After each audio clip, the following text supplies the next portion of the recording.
Il est 8h moins le quart. L'invité de première édition, bonjour Marie-Charlotte Garin, merci d'être avec nous ce matin, députée écologiste et sociale. Vous êtes co-rapporteur de la mission d'information parlementaire qui vise à faire évoluer la définition pénale du viol. Vous avez travaillé pendant un an sur cette définition pénale et vous avez remis votre rapport hier avec une proposition forte. Intégrer la notion de non-consentement à la définition pénale du viol et de l'agression sexuelle. Si votre proposition de loi est acceptée, vous voulez bien nous dire quelle serait la nouvelle définition pénale d'un viol ? Tout à fait. Je ne vais pas rentrer dans tous les détails parce que je pense qu'on perdrait nos téléspectateurs de bon matin, mais l'idée c'est bien de dire que tout acte sexuel et toute pénétration sexuelle pour le cas du viol non consenti est un viol. Après, on ne met pas que ça. On indique au juge qu'il faut aussi apprécier dans quel cadre le consentement est donné, bien évidemment, puisque vous figurez que s'il y a des inégalités de pouvoir, de l'autorité, une vulnérabilité particulière pour la victime, typiquement une femme qui va être en situation de handicap, une femme à la rue, on se préfigure bien qu'il y a une vulnérabilité qui pourrait potentiellement vicier le consentement.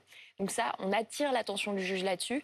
Et très concrètement, ça veut dire quoi demain, si on change la définition actuelle, qui aujourd'hui est basée sur 4 critères, qui sont la violence, la contrainte, la menace et la surprise, qui sont un peu le stéréotype du bon viol, hein, ce qu'on imagine, ce qu'on voit dans les films, ce qu'on imagine dans les discussions, un viol par quelqu'un qu'on ne connaît pas, sur un parking où on se débat, on crie, on a des témoins. Le viol qui fait l'unanimité, en tout cas. Exactement. On est d'accord avec cette notion. D'où le fait qu'on parle de bon viol. En réalité, bien évidemment, je le répète, il n'y a pas de bon viol, ça n'existe pas.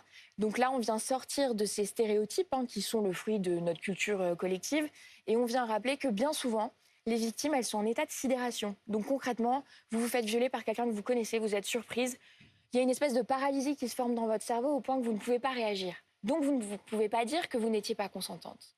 Et en rajoutant le non-consentement dans la loi, on donne un outil supplémentaire aux juges, et c'est très important de le dire parce que nous, on a eu des juges qui nous ont dit en audition, c'est le fruit de centaines d'auditions, ce rapport, qui nous ont dit « Moi, je me retrouve dans des audiences où je crois la victime. Je suis persuadée que l'auteur est coupable, que la personne mise en cause est coupable, mais je ne peux pas poursuivre parce que tout simplement, je ne peux pas caractériser le viol dans la contrainte, la menace, la violence ou la surprise.